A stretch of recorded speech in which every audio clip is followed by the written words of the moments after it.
Silakan duduk. Depan ada tanggal merah. Sebagian berlibur, pergi keluar kota, ada yang keluar negeri. Tapi sebagian besar menurut saya tinggal di rumah, just be restful. Ya. Dan masih ada pula di antara jemaat yang harus masuk kerja di tanggal merah. Sebagian memang profesinya mengharuskan, tapi nanti shift-shiftan giliran. Waktunya nanti ada istirahat juga. Saya doa supaya jemaat memperoleh berkat.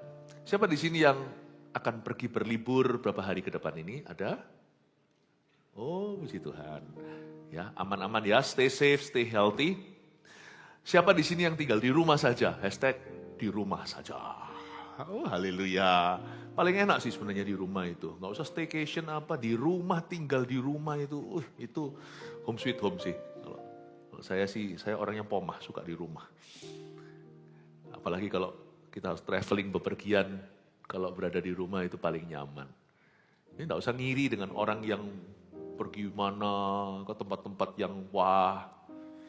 Kalau Anda ciptakan rumah Anda itu penuh damai sejahtera, itu adalah sorga di dunia. Siapa yang harus masuk kerja nanti tanggalan merah?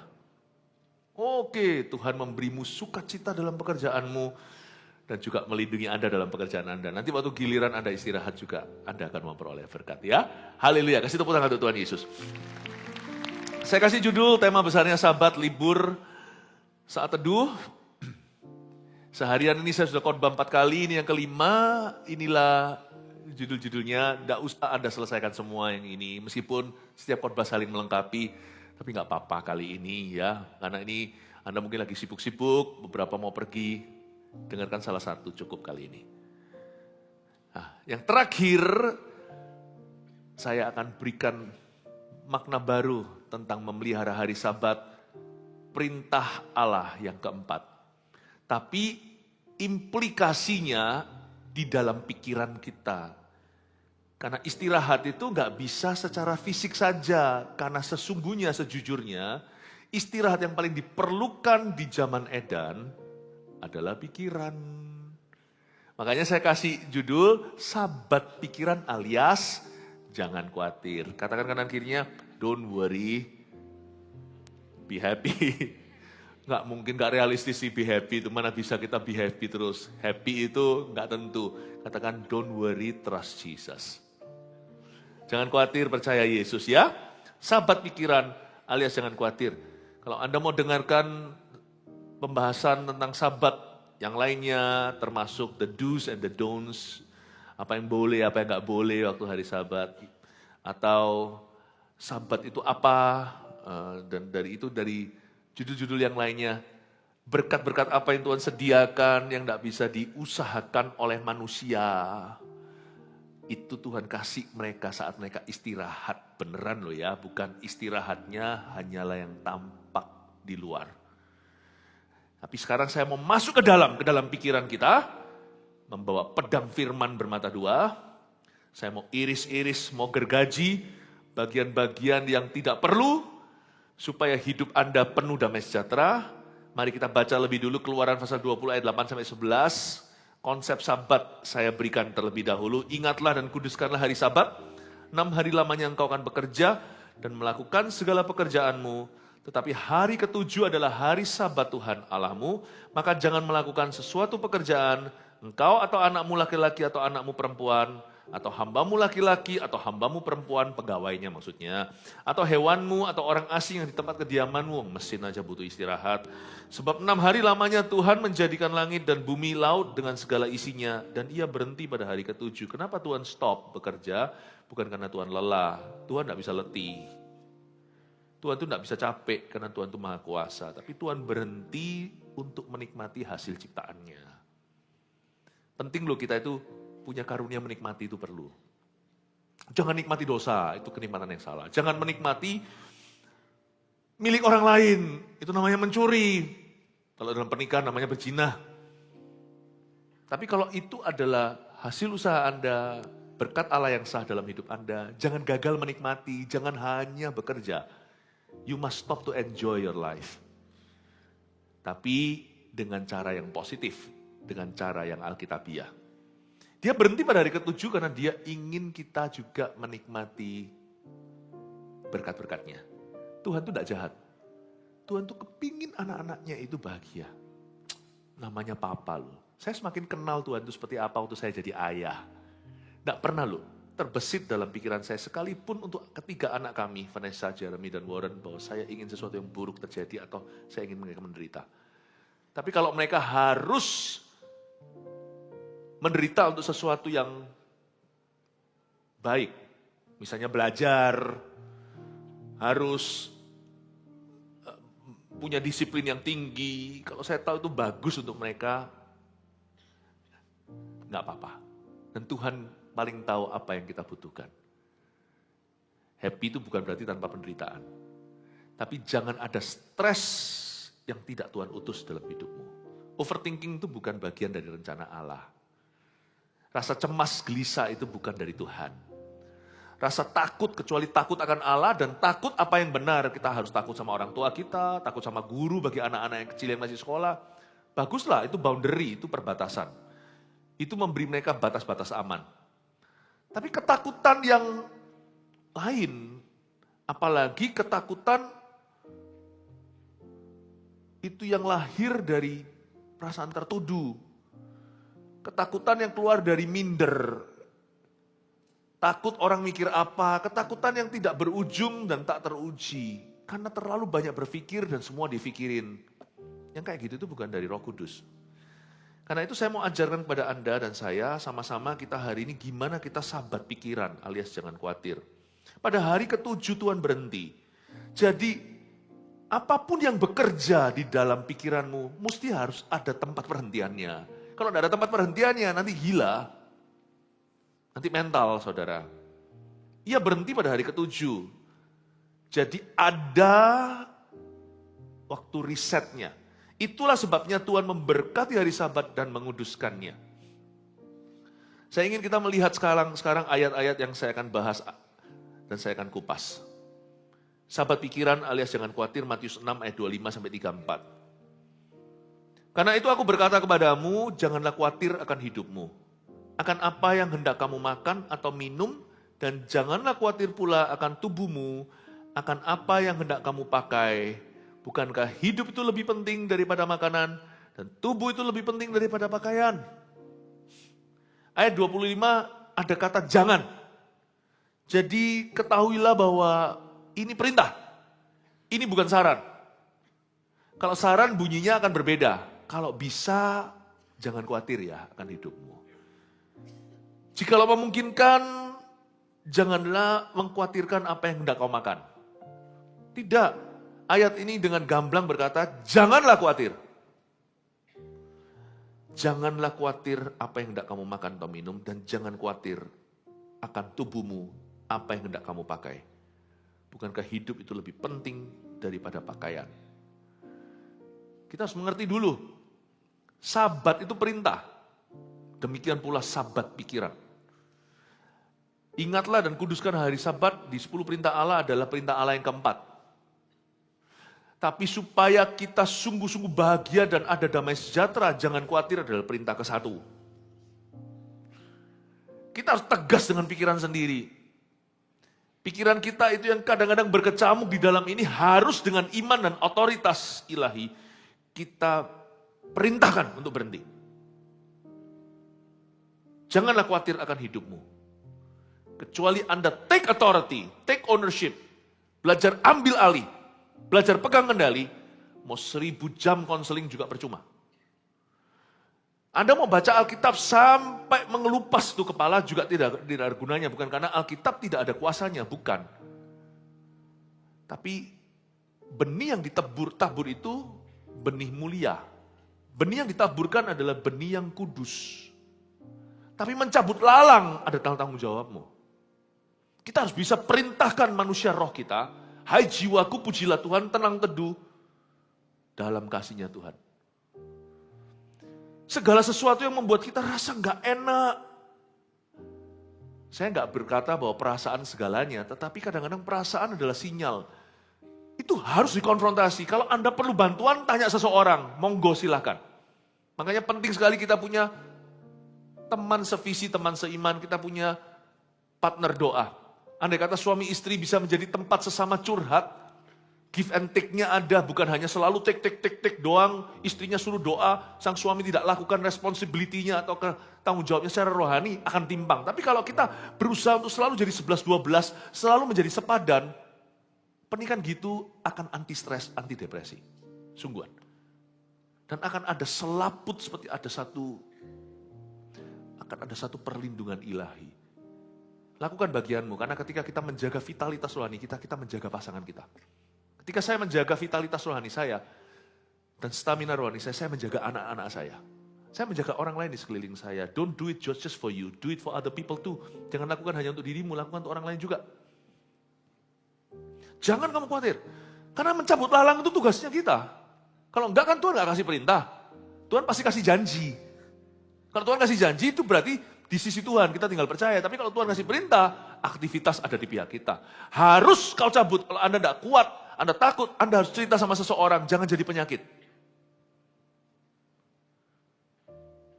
Tapi kalau Anda enggak punya tempat cerita, alangkah baiknya jika orang tua itu menjadi tempat curhatnya anak. Orang tua jangan jadi sumber masalahnya, putra-putrinya. Buat goal dalam hidupmu papa mama bahwa Anda jadi berkat. Dan anak juga bisa menjadi tempat loh. Bukan tempat curhat, tentunya terbatas. Lebih terbatas anak jadi tempat curhatan. Lebih enggak terbatas papa mama. Tapi anak juga bisa menjadi tempat kita menimba kekuatan. Makanya itu perlakukan anakmu dengan baik, jangan di-abuse. Karena nanti ujungnya bumerang. Yang baik pun kembali, yang buruk pun kembali. Jangan kamu khawatir itu berarti bagian kita. Jangan khawatir, do not be anxious. Tuhan perintahkan pada kita, cabut lalang itu tanganmu, bukan tangannya Yesus. Yesus sendiri berkata ada 4 macam tanah. Ada juga yang lalangnya itu nanti akan menceki gandum, semak belukar maksudnya. Loh, lakukan due diligence-mu, lakukan bagianmu. Sebab benih itu sendiri gak ada salahnya, ditabur di tanah yang aspal, sampai tanah yang baik, tanahnya yang tipis, sebentar aja langsung kering kerontang, kena sinar sang surya, atau yang semak belukarnya banyak, mencekik tuh gandum yang baik. Tuhan tidak berkata, aku yang akan mencabut lalang. Aku yang akan bersihkan semak belukar. Do your own gardening in your heart. Lakukan sendiri itu, jadilah tukang kebon bagi hatimu sendiri. Karena tugas Tuhan adalah penabur, karena dalam perumpamaan itu Yesus berkata pada murid-muridnya, penabur itu adalah Tuhan. Dan ladang tempat ditabur itu manusia. Atau dunia. Dia bagiannya nabur.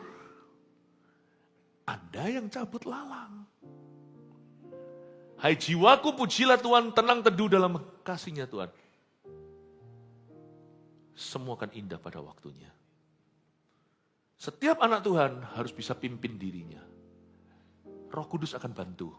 Dia menolong kita dalam kelemahan, Roma 8. Bahasa roh itu tempatnya sangat tepat di area itu. Ketika saya tidak bisa menaruh dalam kata-kata, saya beli waktu. Daripada nganggur bengong gini nanti setan lewat, saya berbahasa lidah. Waktu berbahasa lidah hati saya kecantol dengan Tuhan, pikiran saya menyusul. Setengah jam kemudian pikiran saya tersusun. Makanya orang kalau berkata ngapain bahasa lidah sesat, saya nggak mau ikut-ikutan. Sana nganggap sesat ya terserah. Saya butuh, sorry, I'm not as spiritual as you. Sedikit sarkas nggak apa-apa. Ada orang kalau ngomong sama saya bahasa roh sesat, saya berkata, menurut siapa? Itu membantu saya. Semua buah yang saya lihat sekarang adalah karena saya berjalan dan terbuka dengan Roh Kudus. Mintalah bahasa roh kalau Anda belum punya, belum bisa. Itu berguna banget. Waktu pikiran kita kalut itu. Tapi bahasa lidah saja enggak selalu hanya lewat berbahasa roh. Di dalam Kristus, kata Efesus, selalu ada nasihat. Kolose berkata demikian juga di surat-surat Paulus. In Christ, di dalam Kristus, ada kasih mesra, ada nasihat. Disinilah tempat kita saling menajamkan. Tapi ingat ya, pada akhirnya, bottom line, pada dasarnya, yang mencabut semak belukar itu, ya yang punya hati, ya Anda sendiri. Itulah sebabnya mendengar firman, banyak orang tidak berbuah, tidak bertumbuh. Why? Karena dia tidak lakukan tugasnya, yaitu mencabut lalang di dalam dirinya. Jangan khawatir, itu bukan saran loh saudara. Jemaat, itu perintah. Itu perintah kepadamu. God's command to you personally. Itu perintah Tuhan secara pribadi. Coba lihat sekarang ayat 26. Pandanglah burung-burung di langit yang tidak menaburkan, tidak menuai, tidak mengumpulkan bekal dalam lumbung, namun diberi makan oleh Bapamu yang di sorga. Bukankah kamu jauh melebihi burung-burung itu? Tuhan, ini namanya holy surgery, ini namanya operasi ilahi. Ayat 26, sama Tuhan yang Tuhan otak-atik. Ketika kita itu tidak bisa istirahat di dalam. Kita itu mengalami perbudakan setan dalam pikiran kita. Terus muter. Orang mikir apa ya? Waduh, tadi aku salah ngomong ya. Aduh, gimana ya? Aduh, jangan sampai nanti orang salah ngerti sama aku. Itu terus, jadi terus di situ terus. Gitu ya. Dan memang itu tidak membuatmu masuk neraka. Tapi membuat neraka masuk dalam hidupmu. Itu memang tidak mempengaruhi keselamatan. Tapi mempengaruhi efektivitas. Gimana kalau pikiran kita kerja rodi gitu? Mana bisa kita memikirkan perkara-perkara lebih tinggi? Sudah tidak ada. Coba nggak percaya, handphone kita itu terbatas kan? Isi semua foto yang double. Lama-lama banyak setelah 10 tahun. Udah nggak bisa lagi di save. Kok saya tahu? Karena barusan saya alami. Yang Tuhan otak-atik ketika seseorang khawatir itu adalah gambar diri. I love this. Makanya sabat itu sangat powerful. Saya tidak akan ulang yang ibadah tadi ya. Saya lebih banyak ke sabatnya. Ini ibadah saya banyak kepikiran. Yang sabat tadi itu lebih banyak ke do's and don'ts. Apa yang boleh, apa yang jangan. Lalu berkat-berkatnya apa. Dan kenapa Tuhan istirahat segalanya. Tapi saya sudah konsep sabatnya saya agak tinggalkan di ibadah 5. Katanya tidak usah dengar 5-5 Pastor Philip. Tapi kok sekarang diiming-iming ya gitulah. Kalau Anda memang harus mendengarkannya, itu karena Anda nanti mau mendengarkannya. Tapi saya mau bicara tentang pikiran deh. Pikiran dulu aja. Dalam pikiran kita itu berkecamuk karena kita itu tidak percaya diri. Loh, percaya diri tidak bisa menyembuhkan. Mengerti? Percaya diri kita itu dalam Tuhan. Gambar dan rupa Allah itu sehat pada kita. Karena kita tidak yakin. Dan kadang-kadang ketidakyakinan kita bukan karena kita nggak pasti sama Tuhan, kita nggak yakin sama diri sendiri. Pandanglah burung di langit, Tuhan suruh kita ngaca nih, bercermin, pandang. Mereka nggak nabur, nggak nuai, nggak ngumpulin ke lumbung, diberi makan loh. Kamu nggak lebih dah dari burung-burung itu. Tuhan suruh kita berbesar hati. You know you are worthy. Selama ini kita kan selalu dicekokin, kita nggak layak. Betul sih, karena kita orang berdosa. Come on lah, sampai kapanpun kita nggak akan pernah layak akan kasih karunia-Nya.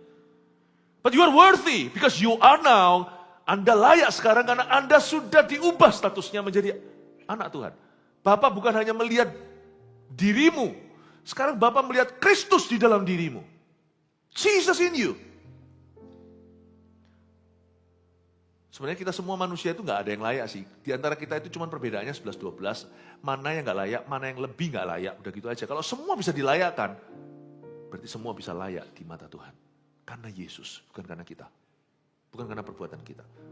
Bapak melihat Yesus di dalam dirimu. Dan kita hari ini sudah diangkat. Bukan hanya anak, kita juga ahli waris.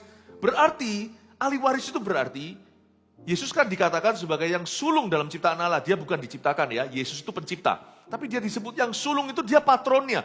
Berarti kalau hari ini kita diangkat menjadi anak-anak Allah, Yesus pernah mengajari dalam sebuah doa, aku berkata kepadamu, kalau doa jangan seperti orang Farisi, begini katakan, Bapa kami di dalam sorga. Kami itu berarti Bapaknya Yesus. Allah Bapa adalah Bapaknya kita. Wow, you realize that?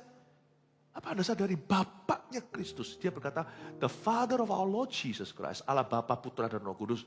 It's our Father. Yesus pernah berkata kepada murid-muridnya, aku tidak berkata bahwa kamu minta hanya mintalah langsung kepada Bapa supaya sukacitamu penuh. Mintalah kepadanya dalam namaku. Apapun juga akan diberikan kepadamu. Karena apa yang milik Yesus menjadi milik kita. Karena kita percaya Yesus. We are heir. Kita menjadi ahli waris bersama Kristus dalam kerajaan Bapa. Saya dengar ini aja merinding. Aku anak raja. Oh, kita tidak pernah setara sama Tuhan. Kita diangkat menjadi anaknya. Kita tidak pernah setara, artinya jangan sampai kita jambal sama Tuhan Yesus.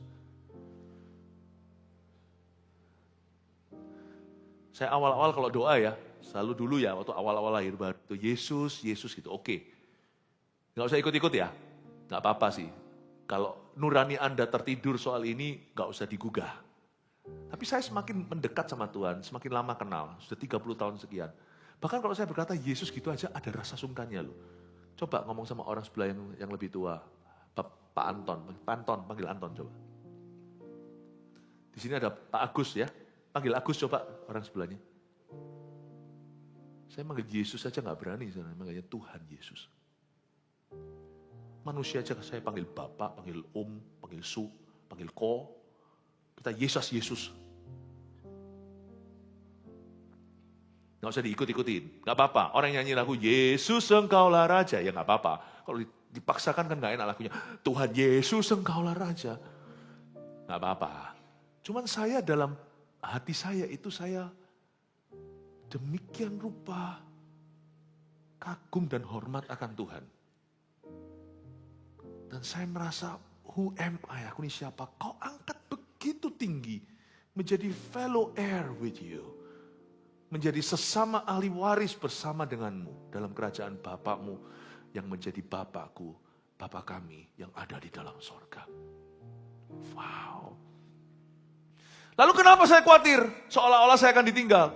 Kenapa sama saya masih gak yakin dan mengira diri saya yatim piatu secara rohani? Kenapa saya gak pasti kalau Bapa mengasihi? Kalau dia sudah kasih saya Yesus mati di kayu salib, berarti dia cinta sama saya. Berarti dia mengasihiku. Dia cinta sama saya, itu cintanya segitu sampai putranya yang tunggal pun diserahkan. Saya ini adopsi, Anda juga adopsi. Kita ini hanya diangkat karena darah Yesus. Karena pengorbanannya. Coba imagine, khawatir itu kalau mau dioperasi bawahnya itu gak percaya sama Tuhan. Makanya ada ayatnya, kalau kita mau berkenan, kalau kita mau menyenangkan Tuhan, gak bisa tanpa iman. Ibrani 11, sorry. Without faith you can't please God. Tanpa iman kamu tidak bisa menyenangkan Tuhan. Sekarang saya ngerti karena ketika seorang gak percaya, kelihatannya lugu ya. Gak percaya aja kok tersinggung. Coba misalnya, jikalau seorang istri gak percaya suaminya setia, padahal suaminya itu setia totok mati, benar-benar. Itu sakit loh di hati suami. Kenapa kau tuduh aku yang bukan-bukan? Aku gak pernah mengkhianatimu, pikirkan pun gak pernah. Gak usah defensif, apa adanya, kalau enggak ya enggak. Tapi orang yang dicurigai itu kalau dia benar, kalau dia gak pernah berbuat salah, dia akan merasa seperti, if you don't know me by now, kayak lagu itu. If you don't know me by now, you will never know me. Kalau kamu gak kenal aku sampai sekarang, ya berarti kamu gak akan pernah kenal aku. Bagi Tuhan, khawatir itu sangat personal. Overthinking itu kelihatannya, aku overthinking, aku cemas, kayaknya sepertinya itu menarik belas kasihan. I understand, tetapi orang yang begitu harus bertobat. Anda menuduh Tuhan yang boten-boten yang tidak-tidak. Anda menuduh dia itu menelantarkanmu. Anda menuduh bahwa Tuhan itu nanti akan menyerahkanmu pada setan. Anda menuduh Tuhan bahwa masa depanmu itu akan Tuhan kandaskan. Seperti Tuhan yang membawa bangsa Israel keluar dari Mesir lewat Laut Merah untuk membunuh mereka. Membunuh mereka nanti di padang gurun atau padang pasir. Bukankah itu keluar dari mulut orang-orang laknat dan jahat di kalangan orang Israel? What are you trying to say? That God will kill you? He who had given his son would kill you? Dia yang memberikan anak yang tunggal akan membunuhmu? Come on lah. Kalau saya sekarang kasihkan anak saya, kalau saya punya satu anak aja, sana sakit misalnya, saya kasih anak saya, di ranjang operasi, anak saya mati supaya Anda hidup. Terus habis setelah Anda hidup, saya gebukin Anda sampai mati. Bukankah saya menjadi orang gila? Kenapa aku serahkan pada orang itu nyawa anakku kalau akhirnya aku bunuh orang itu? Yang mendingan gak usah saya kasih anak saya. What are you trying to say? When you don't trust God, you insult God. Untuk Anda tidak percaya pada Tuhan, Anda sebenarnya sedang menghina Tuhan. Makanya kekhawatiran itu perintah, sekarang bisa paham ya. Jangan khawatir itu berat loh kata-kata itu. Karena bagi kita khawatir aja loh. Khawatir kan bukan dosa, bukan berzina. Tapi intisari khawatir adalah I don't trust you, I'm sorry God. I don't trust you. I think you're evil. Saya rasa kamu jahat. Itu yang kita hendak katakan. Saya ngomong gini bukan membuat kita tertuduh kalau kita khawatir. Tapi supaya kita bisa operasi besar sampai tidak khawatir. Kita harus menang di gambar diri. Gambar Allah dalam diri kita. Lord you are good. Kau baik. Bukan berarti kalau Tuhan itu baik berarti kita nggak akan pernah mengalami penderitaan. Ya enggak. Kadang-kadang Tuhan izinkan penderitaan di hidup ini. Sebagian itu kita lalui. Kalau itu mengerjakan kemuliaan kekal. Karena Tuhan itu hidup dalam kekekalan. Kita hidup dalam kekinian. Karena kita hanya melihat sampai ujung di depan. Kita hanya bisa melihat sampai hari ini. Tuhan itu bisa melihat sampai glory. Sampai kemuliaan di masa yang akan datang. Karena itu kadang-kadang kita bentrok sama Tuhan. Karena kita merasa ini yang terbaik. Tapi Tuhan tahu dan menembus pandang. Dia bisa melihat jauh melebihi sampai melampaui masa hidupmu dan hidupku. Dia tahu what's good for you. Dia tahu apa yang baik. Itu aja perbedaan kita dengan Tuhan. Bukan hanya timing dan jalannya beda. Tapi Tuhan itu hidup di masa yang berbeda. Dia melihat semua. Karena itu kalau hal-hal yang saya tidak ngerti, saya belajar percaya. Karena saya tidak akan question atau mempertanyakan karakternya. Saya bisa mempertanyakan beberapa hal yang sifatnya realita, kebijakannya di mana aku tidak paham, tidak masuk akal. Tapi kalau kita kenal Tuhan harus aman. Aku tahu you are good. Dari semua orang yang good di hidupku itu Tuhan yang paling good gitu loh. Orang baik yang terbaik di dunia ini kalau kita bandingkan dengan Tuhan Yesus itu kayak kain kotor kesalehannya. Orang paling baik di dunia ini kalau kita dampingkan di sebelah Tuhan, jahat pol orang itu. Kasih Tuhan pada kita aja dibandingkan dengan kasih orang tua kita pada kita. Itu kalau dibandingkan kasih dengan kasih itu, kasih pada orang tua itu kayak benci. Seperti itu perbandingannya, God is that good. Tapi kalau kita bentrok, itu mungkin biasa-biasa bentrok mungkin karena Tuhan melihat sesuatu, kebijakannya kita tidak bisa pahami. Itu aja, makanya belajar percaya.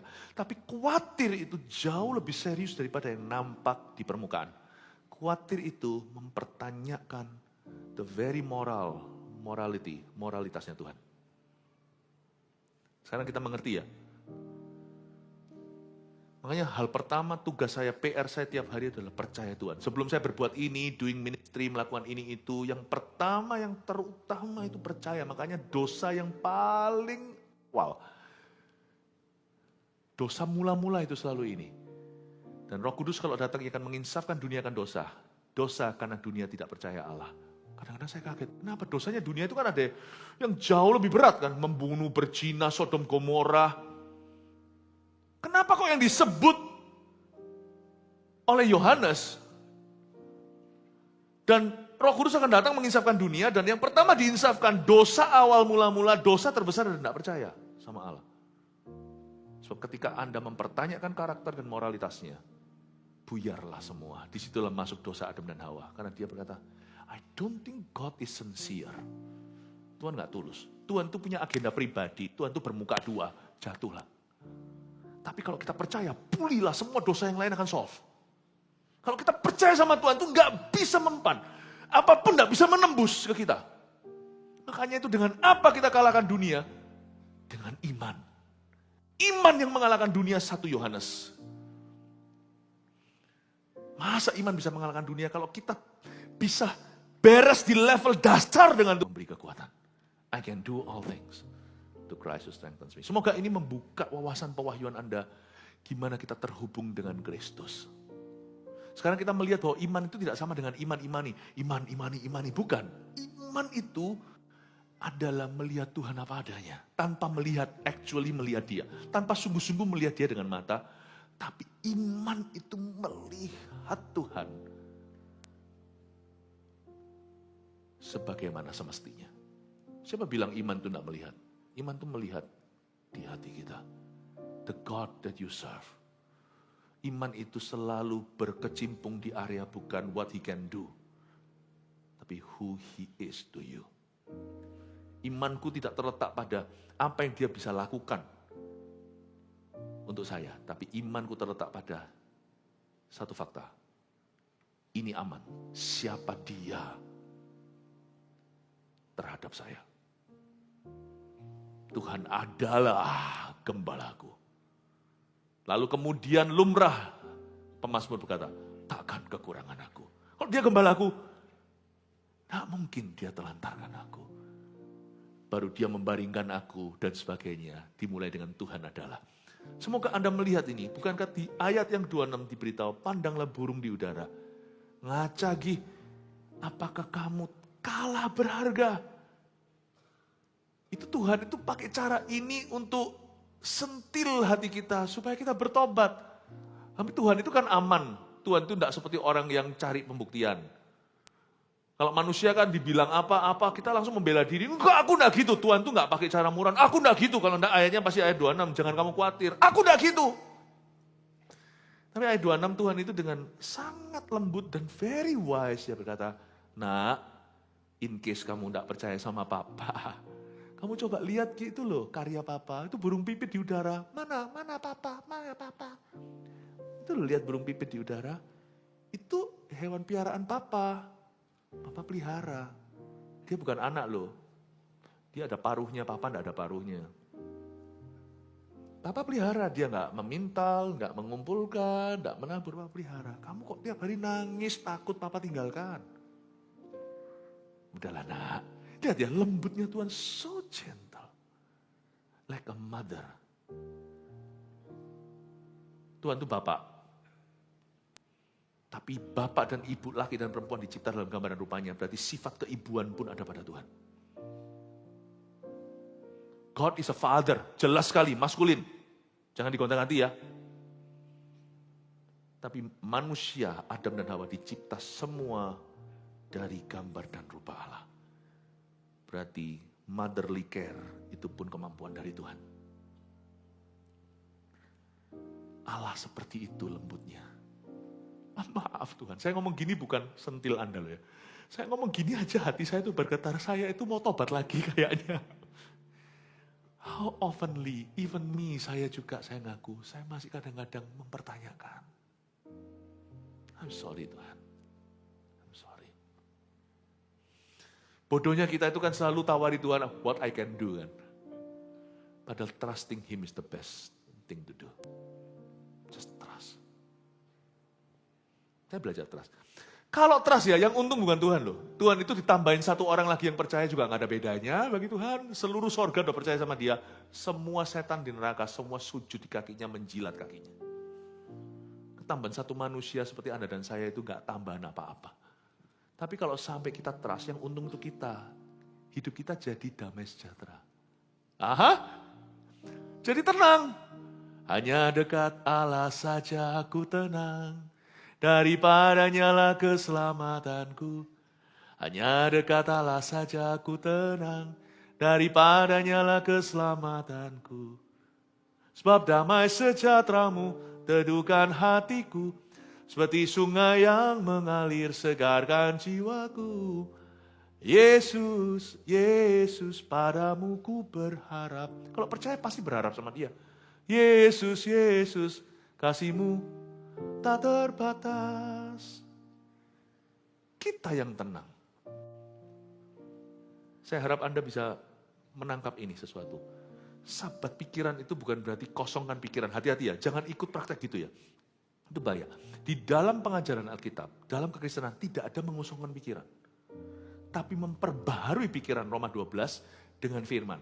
Memperbaharui akal budimu, the transformation of the mind through the scriptures, melalui firman. Pikiran tidak boleh dikosongkan. Jadi jangan pernah Anda mau dihipnotis siapa-siapa. Jangan pula Anda mau mengosongkan pikiran dengan semedi apa, meskipun itu gimana, gerak-gerik gimana, supaya Anda bisa melayang, supaya Anda bisa rasa enteng sekarang. Tapi yang masuk itu nanti siapa Anda tidak tahu, itu berat di belakang. Jangan pernah kosongkan pikiran. Tidur pun kita tidak kosong loh pikiran. Tidur pun kita itu sebenarnya pikiran kita juga masih main, cuman sangat di-reduce karena kita istirahat, hampir di turn off. Makanya dalam mimpi pun kalau kita mimpi yang salah pun kita ngerasa guilty kan. Makanya itu dalam mimpi kalau kita lihat apa adegan seperti apa, kita nangis ya benar-benar emosi kita ikut, kita merasa sedih, kita merasa salah, itu masih hidup. Nurani kita, roh kita itu tidak pernah tidur waktu kita tidur. Ya. Dan dalam mimpi kita juga bisa nolak loh.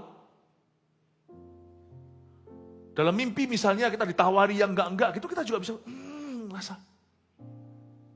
Kalau sampai dalam mimpi tiba-tiba kita ditawari sesuatu yang salah, kita mau bangun itu, please jangan sikat gigi dulu, cepat berlutut karena berarti imanmu lemah. Mimpi itu adalah ketika kita tidak bisa defensif, itu betul-betul refleksi jiwa Anda sedang dalam kondisi apa. Kalau Anda dalam mimpi melihat sesuatu dan ditawari sesuatu yang buruk, Anda mau, berarti nanti belum dosa karena dalam tidur kan. Tapi nanti waktu bangun, saya yakin kalau iblis goda, Anda pasti jatuh.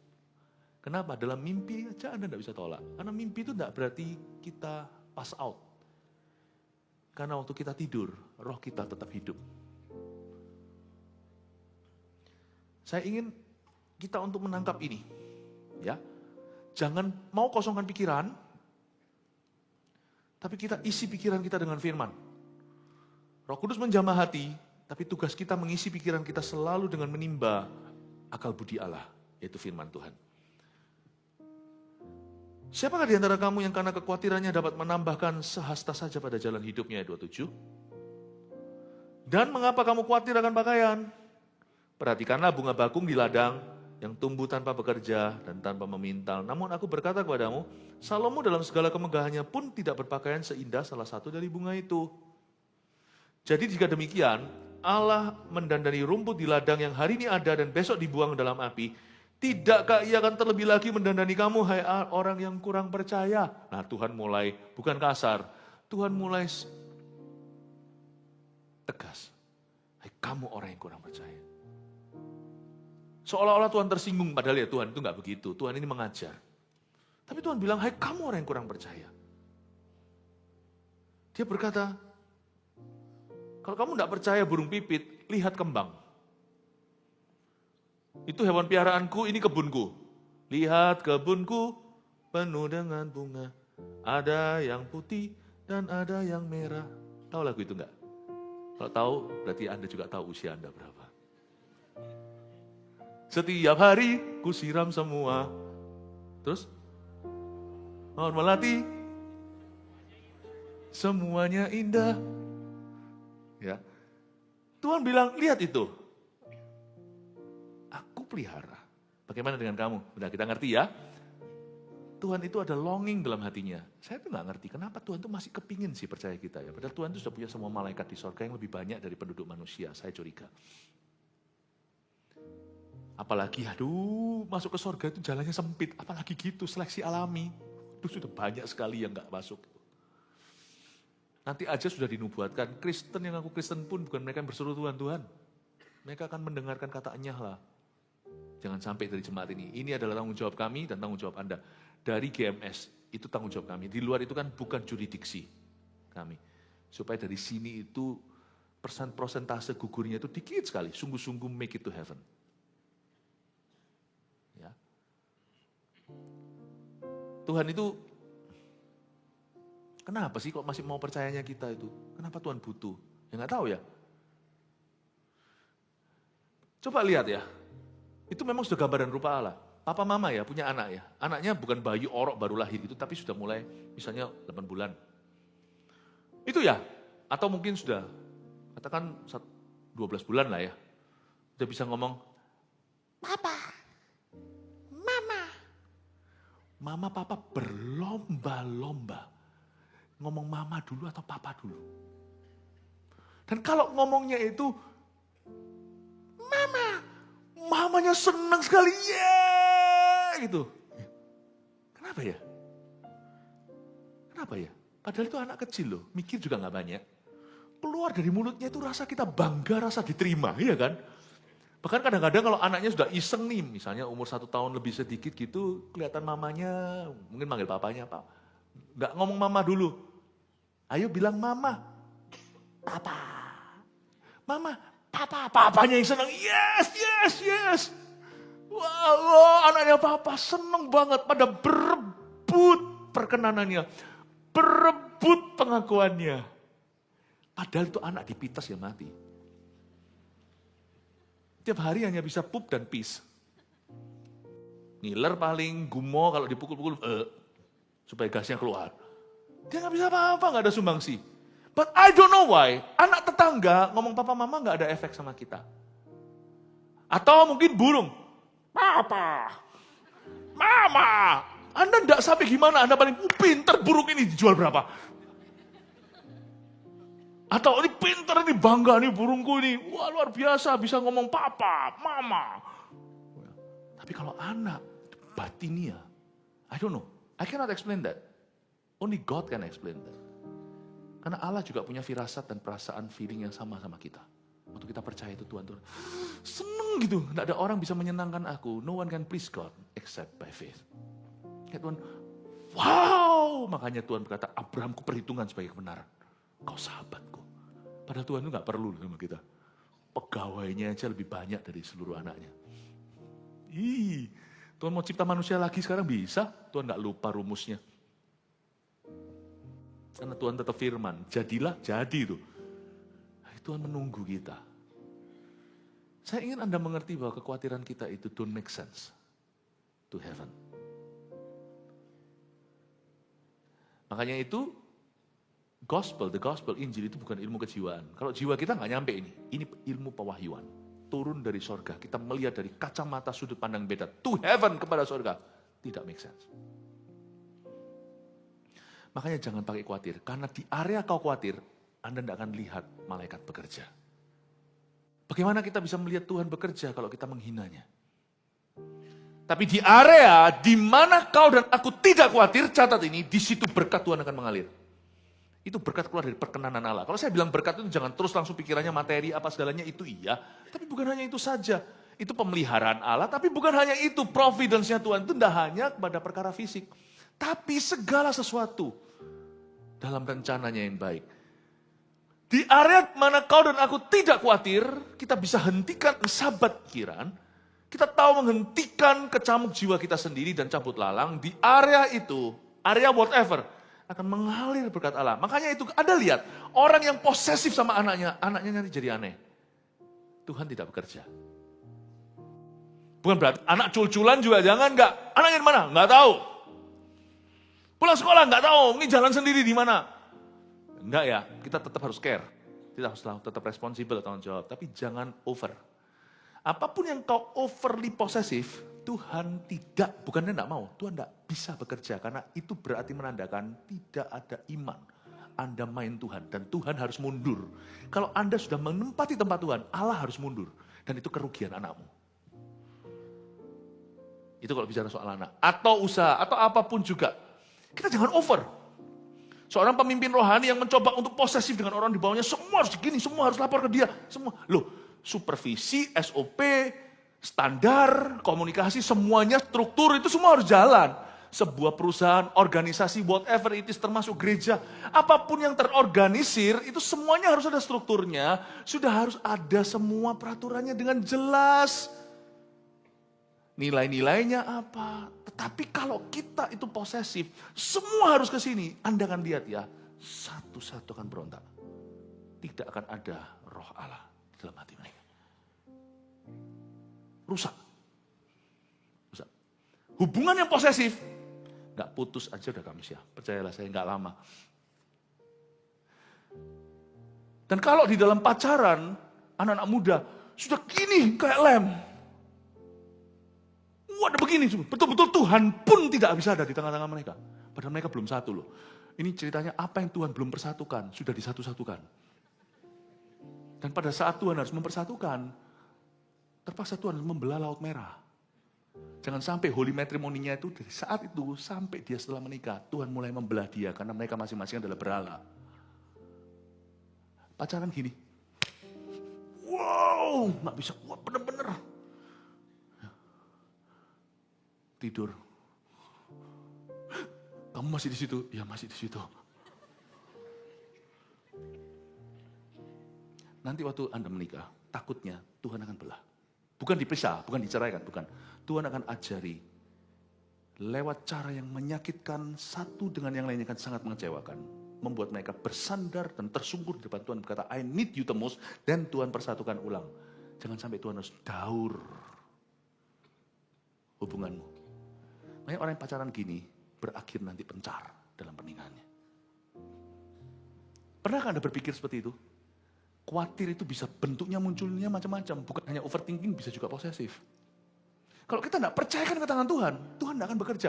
Sebab di area kau khawatir, Allah tidak akan bekerja. Tapi di area di mana kau tidak khawatir dan belajar menaruh Tuhan pada tempatnya, di area itu akan mengalirlah berkat-berkat yang tidak terlihat sampai berkat-berkat yang kelihatan. Amin Bapak Ibu? Anda dapat sesuatu? Ya. Ayat yang ke 31. Sebab itu janganlah kamu khawatir dan berkata, apa yang akan kami makan, apa yang akan kami minum, apakah yang akan kami pakai. Semua itu dicari bangsa-bangsa yang tidak mengenal Allah. Akan tetapi Bapamu yang di sorga tahu bahwa kamu memerlukan semuanya itu. Kembali ke Bapa di sorga ya, Yesus ajari, Bapamu itu tahu. Jangan hanya Anda ragu dengan karakternya, tapi jangan juga ragu dengan kapabilitasnya, kemampuannya. Bapak tahu. Dia maha tahu, dia maha kuasa. Tapi ini bagianmu, ayat 33. Posesif jangan, overthinking bukan jalan, tapi carilah dahulu kerajaan Allah dan kebenarannya. Maka semuanya itu akan ditambahkan kepadamu. Itulah yang disebut dengan mengalirlah berkat-berkat dari perkenanan Allah. Just free flow, free flowing. Mengalir. Lakukan bagianmu, bekerja. Tapi jangan sampai begini.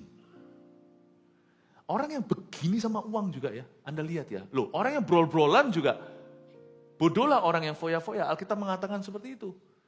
Belajar dari semut, kitab Amsal. Dia menabung di musim panas. Dia mengumpulkan. Supaya musim dingin ada makanan. Tuhan suruh kita belajar dari belalang. Tidak ada pemimpinnya, tapi semua kerja kompak. Tuhan juga berkata lewat Amsal, tangan yang malas mendatangkan kemiskinan, menyerbu seperti tentara. Melipat tangan sebentar lagi, pupuk sebentar lagi. Tapi tangan yang rajin mendatangkan kuasa. Kalau Anda baca satu-satu udah jelas bahwa Tuhan itu memang mau kita juga melakukan bagian kita, tetapi bukan susah payahmu, tapi karena percayamu. Tapi ada ayat satu lagi itu yang menjadi bukan disclaimer, tapi menjadi balancernya, menjadi penyeimbang.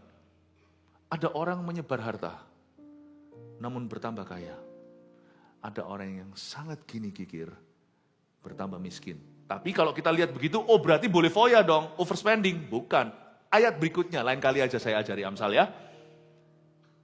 Ayat berikutnya dikatakan, barang siapa memberi roti, dia pun akan diberi roti. Barang siapa menunjukkan kemurahan, dia akan memperoleh kemurahan hati.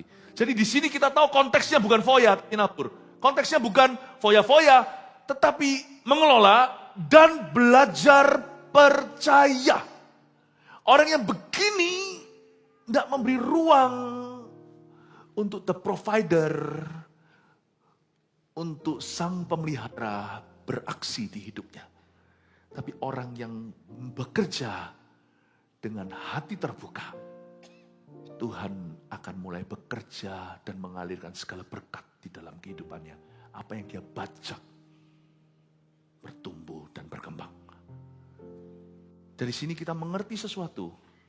When we are like this with anything, termasuk dengan harta dunia pun, berakhir ujungnya kita menangkap angin, kata pengkhotbah, hanya menangkap segenggam angin.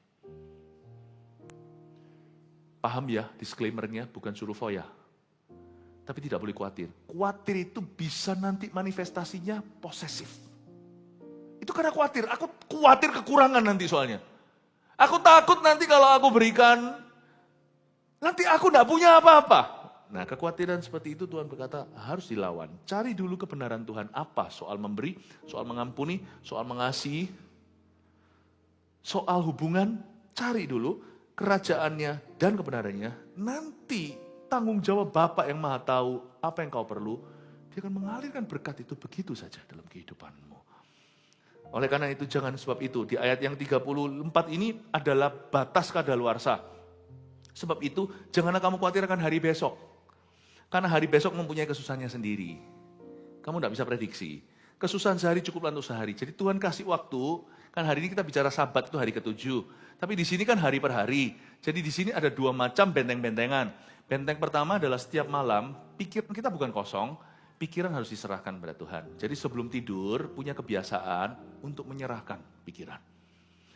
Dan nanti hari ke-7, kita akan mengalami sesuatu yang jauh lebih besar.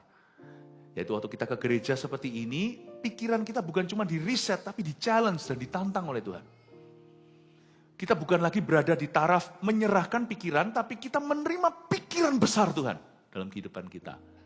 Jadi ingatlah, untuk supaya kita itu benar-benar bahagia, damai sejahtera melimpah ruah seperti sungai yang tidak pernah berhenti, ada hari per hari, ada hari ke-7. Ingatlah kau di reset setiap hari dan setiap hari ke-7 itu. Kalau kita bisa bergerak dengan patron ini, setan tidak punya tumpuan kaki untuk bekerja lebih dalam kehidupanmu. Oleh karena itu, sahabat pikiran alias jangan khawatir, nomor 1, poinnya bisa dicatat, jangan khawatir bukanlah sebuah saran, tapi perintah. Catat dulu ya, kita harus belajar ketegasan Allah. Ingat ya, sekarang kalau saya cuma bilang begini aja kan terkesan keras tanpa menjelaskan why atau mengapanya. Karena itu tadi kan saya sudah jelaskan. Jadi sekarang Anda mengerti kenapa ini sebuah perintah, karena ini sangat personal bagi Tuhan. Dan kalau kita sudah mengerti hati Tuhan, tidak susah kan perintah Allah. Makanya Yohanes juga berkata seperti itu. Nggak tahu lah, semua orang yang bernama Yohanes itu kok pinter-pinter ya. Ya koyo. Rasul Yohanes itu berkata, jadi lupa mau ngomong apa. Ya segitu. Dia berkata gini, kalau kamu mengasihi dia, kamu akan turut perintahnya. Dan perintah Tuhan itu tidak berat. Ya iyalah, Yohanes ngerti hatinya, yang bersandar pada hati Tuhan waktu perjamuan kudus, perjamuan terakhir itu, dia mendengarkan detak jantung Tuhan lah istilahnya. Orang yang ngerti nangkep maksud Allah, nggak berat perintah Tuhan. Sekarang saya ngerti khawatir itu gimana, saya jadi lebih hati-hati. Sebelum khawatir, saya tidak mikirkan kekhawatiran saya harus mikirkan Tuhan dulu, nggak jadi khawatir. Setiap kali saya mikir Tuhan, kekhawatiran saya buyar. Tapi kalau kita lawan khawatir dengan jangan khawatir, jangan tambah dijangan-janganin, tambah khawatir. Tapi kalau kita lihat Tuhan, kita jalan di atas air. Hidup itu gitu, hadapi apapun itu dihadapi, tapi memandang Tuhan dulu dan memandang sesudahnya. Ini jadi tertanggulangi. Ini sebuah prinsip rohani yang harus kita terapkan sebagai anak-anak Tuhan. Jangan khawatir, bukanlah sebuah saran tetapi perintah. 2. Di area mana kita tidak khawatir, di situ berkatnya mengalir. Ini catat ya. Tadi saya sudah jelaskan, tidak perlu saya jelaskan lagi. 3. Pikiran kita perlu istirahat tiap malam. Dan disegarkan tiap hari ke-7. Jangan tidur dalam amarah. Kalau Anda masih marah, selesaikan. Meskipun perasaannya bisa surut besok hari, tapi selesaikan dengan gentleman, dengan caranya Tuhan.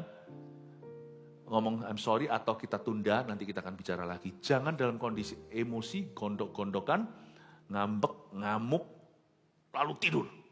Ya, apalagi nyetir, itu lebih bahaya. Jangan lakukan itu. Tiap malam itu serahkan pikiran itu berarti harus beres. Dan waktu kita serahkan malam itu, kita percaya setiap hari ke-7 Tuhan akan meriset kita secara besar. Dan Tuhan akan memberikan pewahyuan baru. Makanya itu ke gereja itu perlu. Sekalipun kalau orang bepergian pun, puji Tuhan GMS ada di mana-mana, Anda dimanapun juga, pastikan mampir di GMS terdekat. Ibadah dulu kalau Anda lewat akhir pekan. Karena kita tahu hari ke-7 adalah hari Tuhan. Hari ini harinya Tuhan.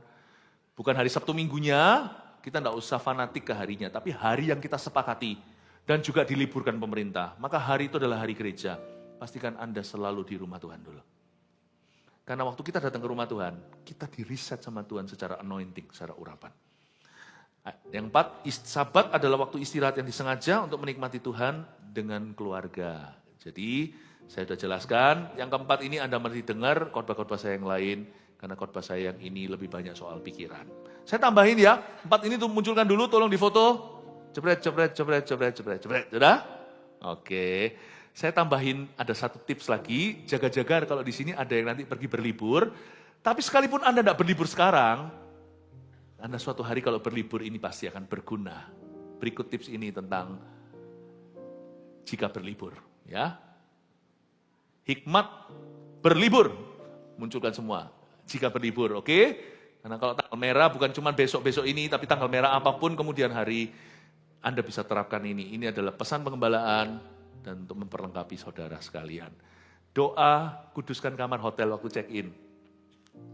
Nggak peduli hotelnya itu kumuh atau hotelnya bintang 5 atau bintang Kejora. Anda masuk ke hotel, itu sudah ada penghuni sebelumnya dan sesudahnya. Jadi Anda nggak tahu itu bekas apa.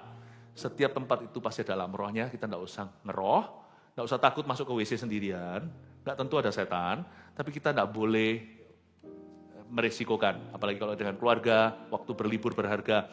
Jadi kalau Anda masuk ke check-in ke hotel, doa dulu, suami istri gitu, anak-anak diajak, punya kebiasaan. Nggak usah panjang lebar, doa sambil tengking-tengking semua, nggak perlu tembok-temboknya ditendang-tendang. Lempari semua minyak di mana-mana. Nggak usah lah. Cukup doa dan karena Alkitab mengatakan dengan segala sesuatu dikuduskan oleh doa dan firman. Anda cukup berkata, Tuhan kuduskan, tempat ini menjadi tempat istirahat, tempat berlibur kami, dan tempat juga untuk kami bisa mesbah keluarga. Aku berdoa supaya Engkau sucikan, kuduskan. Tengking setannya. Setan harus kau usir. Nggak bisa suruh Tuhan ngusir karena kunci di tanganmu. Dan jangan juga ngomongnya nggak jelas atau ngomong di hati. Tuhan membaca hati, setan nggak maha tahu. Roh jahat harus Anda usir. Aku perintahkan roh jahat yang mungkin ada di sini. Itu aja, mungkin aja, karena Anda nggak tahu pasti.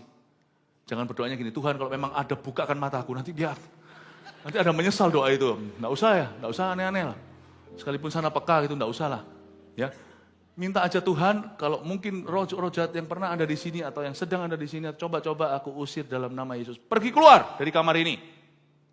Ya, Anda nggak usah perintahkan dia kemana. Setan itu pasti pergi ke suatu tempat. Nggak tahu, tapi bukan urusanmu. Anda bukan penjaga kota itu, Anda hanya berlibur. Anda berkata, keluar dari kamar ini, atau dua kamar anak Anda atau kamar siapa. Ya, pokoknya Anda sebut, kamar-kamar kami, keluar dalam nama Yesus, jangan kembali sampai kami check out. Loh iya kok, sungguhan. Loh kan Anda tidak bisa jaga terus di sana. Setelah Anda ya sudah urusannya. Udah, ya sampai check out. Anda harus ngomong gitu supaya jelas kapan dia. Jangan bilang, pergilah ke kamar sebelah. Siapa suruh dia malam-malam rame-rame sendiri. Ya janganlah, jangan jahat, jangan pindahkan. Karena setan akan nurut loh sama Anda. Dalam nama Yesus, amin. Udah, kenapa kita tidak boleh main-main dengan gini? Karena bisa jadi kalau tempat itu kurang bersih, nanti kalau Anda bawa bayi akan diganggu. Bisa juga nanti ada yang sakit, padahal nggak perlu sakit seharusnya. Ada pula yang tiba-tiba gegeran terus, setan lewat lah. Nightmare, mimpi buruk, ditindih waktu tidur. Aduh, ngapain sih liburan pakai yang gitu-gitu? Ya, berikutnya jangan lupa saat teduh pribadi 1 jam tiap pagi. Usahakan, ingat ya, libur bukan berarti rohani cuti. Cari Tuhan tetap harus jalan. Tetap Anda harus jaga iman. Dan itu nanti akan liburnya jauh lebih istimewa kalau Anda berjalan dengan Tuhan. Sungguhan. Karena itu doa saat teduh pagi. Kalau Anda tidak punya tempat sendiri, kamarnya standar dengan semua keluarga, ya diam-diam aja, tidak usah rame-rame. Kalaupun ternyata tidak ada lampu, Anda mau baca Alkitab, daripada tempat gelap-gelap, nanti mata sakit kalau ada pakai screen, kalau pakai buku kan nggak bisa, harus pakai lampu, ya udah kalau mengganggu, masuklah ke WC lah. Di sana 1 jam nggak apa-apa kok. Ya, Anda berdoa di situ, baca Alkitab. Usahakan kebersamaan dan jangan HP-an melulu. Apapun yang aktivitas yang Anda pilih, pastikan itu yang interaksi dengan yang lainnya. Jangan HP-an terus, meskipun urusan kerjaan kadang-kadang mungkin ada yang darurat, tapi kalau Anda rencanakan, pasti itu minimal. Tapi kalau Anda tidak rencanakan, kemungkinan nanti semua akan HP-an. Kayaknya semua barengan, tapi semua melihat ke screen. Dan main game. Kalau memang ada game-game yang harus main, ya mainlah game-game yang berinteraksi satu dengan yang lainnya, yang melibatkan kebersamaan. Goal-nya adalah kebersamaan. Waktu sabat itu goal-nya kebersamaan, bukan time alone. Itu me time bukan sabat. Jangan bingung ya, sabat bukan me time. Ya. Jaga sikap hati dan pembicaraan yang positif. Hindarkan pembicaraan yang hit tetap. Pembicaraan yang kontroversial, yang nggak perlu yang berat-berat itu ngomong nanti aja waktu pulang dari liburan. Yang ringan-ringan aja, yang membangun, yang bisa saling menikmati. Tidak usah super holy, tapi juga jangan berdosa dengan kata-katamu. Karena kata-kata kita bisa menyeret kita dalam dosa dan buyarlah nanti liburannya. Makanya itu, liburan itu adalah waktu yang berharga. Tidak setiap hari kita bisa, setiap bulan tidak semua orang bisa. Kalau Anda berkesempatan, pastikan Anda syukuri dan nikmati. Jangan kau rusak liburanmu. Kalau ini Anda bisa catat semuanya, lain kali kalau giliran Anda libur, lakukan ini. Niscaya pastilah liburanmu bermakna. Semoga menjadi berkat buat Anda. God bless you. Mari kita semua bangkit berdiri.